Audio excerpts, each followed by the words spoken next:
Assalamu alaikum wa rahmatullahi wa barakatuhu. Barkanmu da warhaka, barkanmu da saduwa da ku a wannan lokaci. Fatan kowa da kowa yana lafiya. To masha Allah ya kyau, ina mana fatan alkhairi ga baki ɗaya. Kamar kullum, kamar yadda aka saba, waɗannan su ne fina-finanmu na gobe Laraba idan Allah ya so ya yarda. Ga masu buƙatar shiga group ɗinmu na VIP, to za ku iya ku yi mana magana akan lambar wayar mu kamar dai yadda aka saba. Ga sunan fina-finan suna da yawa, sun samu tsaftar aiki daga kamfanin ko masu farin jini, wata Sultan Film Factory, sa'annan da Mega Dove Studio, Yusuf Zaman Al Hussein Record, da dai shauran kamfanin na fassara insha Allah.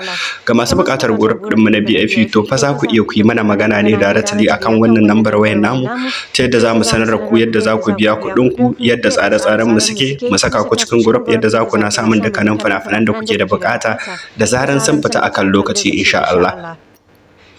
Sannan idan wannan ne zuwanka na farko kan wannan YouTube channel namu mai albarka, wato kan M Sir Creation for Download, to za ka iya kai mana subscribe, sa'annan ka danna ƙararrawar sanarwa ta yadda za mu ke sanar da ku da zarar mun ɗora sababbin shirye-shirye. Masha Allah ya kyau. Sa'annan ga masu buƙatar group namu na Algaita Dub Studio, fina-finan Algaita, a cikin group ɗin a kowane rana muna ɗora fina-finai guda biyu zafafa masu zafi na Algaita, waɗanda kun san kamfanin Algaita top ne, sun yi daban da shauran kamfanin na fassara. To insha Allah ga masu bukata za ku iya ku yi mana magana. Sannan idan kuna da bukatar fim na series ne na Algaita ko na Sultan, kowane irin series ne, kama daga kan Shu'uma 'yar amana, Kogon halaka, da dai sauran series Shinin azaba, to za ku iya ku same su ne a group ɗinmu, wanda muna da group nasu wanda muke ɗora su insha Allah.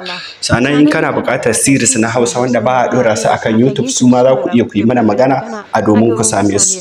Mun gode sosai. Sa'annan sake tunatarwa da bukatar mutum ya zamana yana da application ɗin Telegram, matsawar yana buƙatar kallon fina-finanmu. Mun gode sosai, muna godiya. Allah ya saka da alkhairi ga baki ɗaya. Allah ya sa mu cika da imani.